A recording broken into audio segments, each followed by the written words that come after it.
Hello, I'm Jay Burney, and welcome to our show. Today we're very pleased to have Lynda Schneekloth as our guest.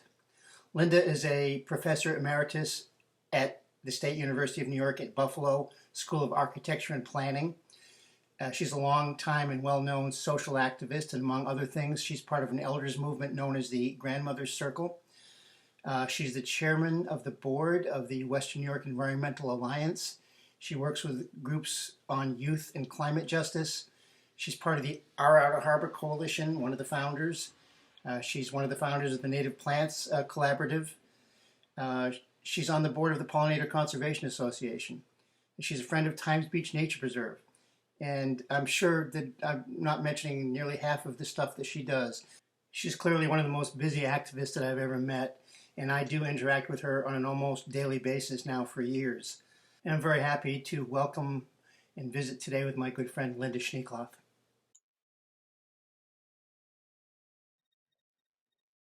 Hi, Lynda. Good to see you this morning. Hi, Jay. Nice to see you as well on this beautiful rainy morning. Late April, it's April 30th, and we're into, 8 or 9 weeks now of this coronavirus self-isolation. So it's great to stay connected and be able to talk to you, hear your voice, see your face. Yeah, it is nice, isn't it? Although it's a little strange. Don't know. We'll see. We'll see if we get used to it. So some of the things I want to talk to you about today, sort of a global and local perspective on biodiversity, resiliency, and nature-based solutions. So let's talk about that. Where would you like to start? Okay, let me see. I just kind of would like to start at the beginning, which is to say, we've been given a beautiful, stunning Earth. And whether you rest that in a series of evolution or creation, it doesn't make any difference. It's that this place, this habit, this planet that we inhabit is just incredible. And it's developed such a complex, interactive being, and we're a part of it. And I think that that's always really very important to remember, is that we are a part of this. Our lives are dependent upon this whole, the functioning of the Earth's biome and all of the things that conspire to keep us alive, like photosynthesis and mycelium and everything that you can think of. So that's where I always like to start, with gratitude. We seem to have come to I don't know if it's a precipice, but maybe it is a precipice in the condition of the Earth, the condition of biodiversity, the condition of the environment, and ultimately the condition of the human species. What on earth is going on, and what can we possibly do? It is truly overwhelming. I mean, it's like what humans have done so much damage, and right now we find ourselves at the intersection of climate change, the sixth great extinction, biodiversity crisis, and I would say a crisis in democracy and equity in this nation and across the world. And then we find ourselves in a pandemic. So you think about all of those things coming together right now. It presents it is overwhelming. It doesn't mean that it's not something we can address, but it does feel sometimes to be really, really overwhelming. So, out of all of those things going on, it's like if I'd have the opportunity to talk this morning, I'd like to sort of address the biodiversity crisis, because I think it's one that's not receiving as much attention. And actually, it's a very, very long-term crisis that's been going on since the invention of agriculture. And the studies now show that even 5,000 years before now, is that already 50% of the Earth's surface had been changed because of agriculture. So, What was that number? How much? 5,000 years, that 50%. What, 50% of the Earth's surface had been by agriculture? Right. And right now we're a place where 3/4 the humans now inhabit and have actually changed 3/4 of the land surface. And it has significantly impacted like 2/3 of the marine species. So we've had a huge impact. I mean, you could equate us to volcanoes and meteors striking the Earth with the impact that we have had on this Earth. And it hasn't been good. It hasn't been good at all. So a couple of things that you talked about there is the sixth extinction. Elizabeth Colbert wrote a great book a couple of years ago describing that. Look it up. It's called The Sixth Great Extinction. And also, Doug Tallamy has been writing some very revealing articles about how much of his new book, in fact, about how much of the Earth has been damaged or destroyed by humans. Just want to throw those two references out there. Yeah, they're really, really important things. And so the question people ask me is, well, how bad really is it? And I have to say that since 1970, the scientists say that we have wiped out 60% of the Earth's wildlife. Now, say 1970, I'm going to go back a little further, is that I was born in 1943. The population on the Earth in 1943 was 3.5 billion people. We're now at 7.6 and growing. So you can just see that huge expansion of population just since 1970. That is like only 50 years, right? It's like we've just moved everywhere. So not only had we already set in place all this taking over the land, but just the huge population explosion since that time it had some really, really big impact. Example, those are things that you and I love, plants and insects. They said insects have declined, by half in the last 40 years. And in some places, like in wild areas where they've measured it in Germany, they said it's like 75% decrease in flying insects. It just makes your heart stop, you know.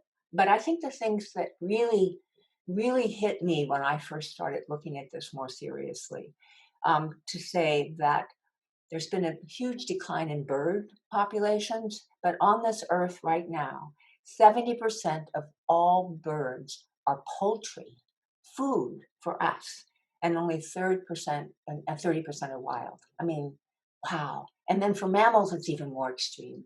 They say that only 4% of the mammals on this earth are wild, and the rest of them, 36% are humans, and the rest are cows and pigs and other mammals that we eat.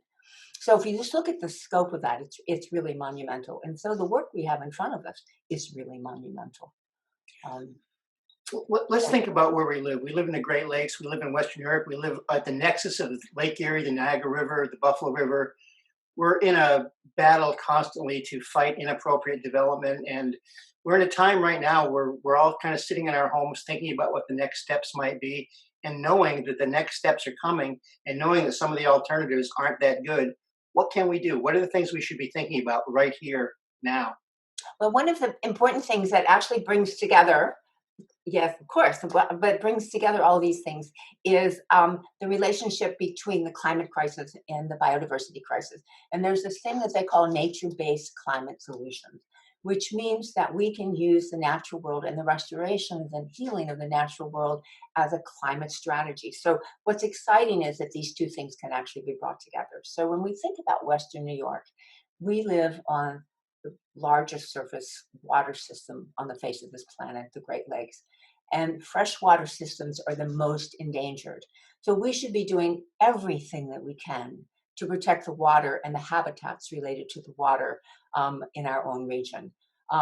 And so people talk about balancing with the economy. I'm sorry, that's gone. Right now, our lives depend upon a functioning water system. Water is life, and we must take care of that. And then all of our waterfront systems, like the work we've been doing on the Outer Harbor, it's like one of the main things we have to do in addition to protecting the habitats that we have is that we have to restore them. So on the work on our Outer Harbor, instead of some big, huge condo development or bringing people to live on the waterfront, we need to put it into a wetland type conservation, ecologically sustainable system. I mean, it's a huge bird sanctuary right now. You well know, and I know that others have spoken about that. We need to make sure that it is improved, that we can plant more native plants, that we can make sure that area then is also connected in a greenways so that there's corridors for insects and birds and mammals that are using the land right now. So a lot of it has to be with restoring soils.